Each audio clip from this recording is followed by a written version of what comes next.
Ms. Leung, hope you're having a good day. And today, I'll be doing chapter 3, test question 3.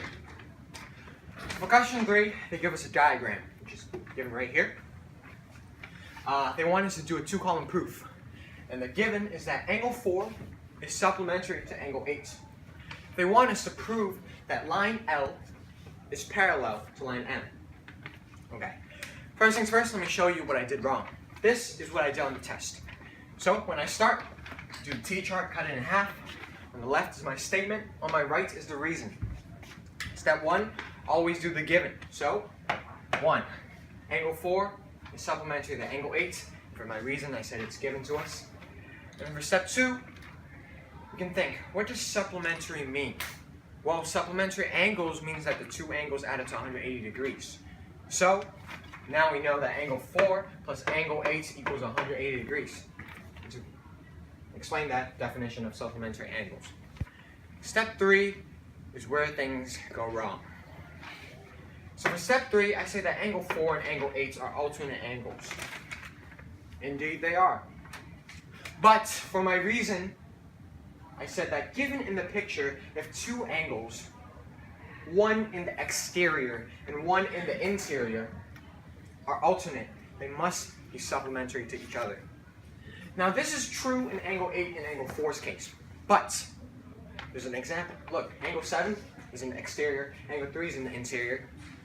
They're alternate, but they don't necessarily add up to 180 degrees, so they're not supplementary. There's nothing that proves this. So step 3 is wrong. For step 4, from the mistake in step 3, I jumped too fast. So I said that line L is parallel to line M. And for the explanation, I say if two alternate angles, one in the exterior and one in the interior, are supplementary to each other, then the two lines cut by the transversal are parallel. That is wrong, because there's no proof, like I said before. So, let's erase this. Erase, erase, erase, erase, erase, erase, erase. Let's erase step 3 and step 4. And show you guys how to do this correctly. Step 4. Alright, so step 3. Let's think of a new step. What can we find out about angle 8? Well, we know that angle 8 is vertical to angle 1. And what are vertical angles? They're congruent. So angle 8 is congruent to angle 1. And for the explanation, we can say that vertical angles are congruent. So now that we know that angle 1 is congruent to angle 8, we can substitute angle 1 into for angle 8. So we can say that angle 4 plus angle 1 is also equal to 180 degrees, since these two are congruent. And our reason is substitution.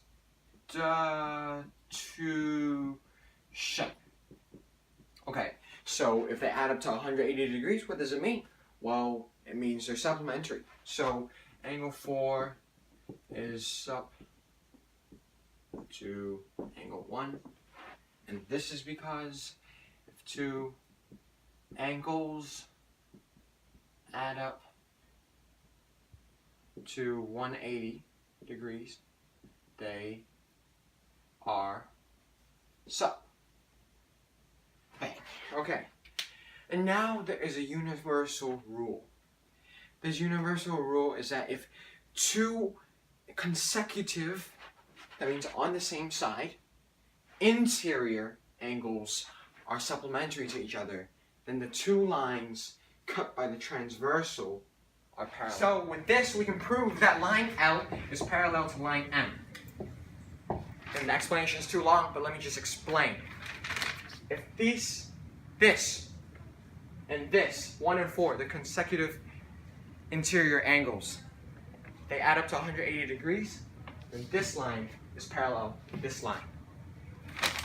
Yes, so now we have just proved to you that line L is parallel to line M. Thank you, Ms. Leung. Have a wonderful morning, evening, or night.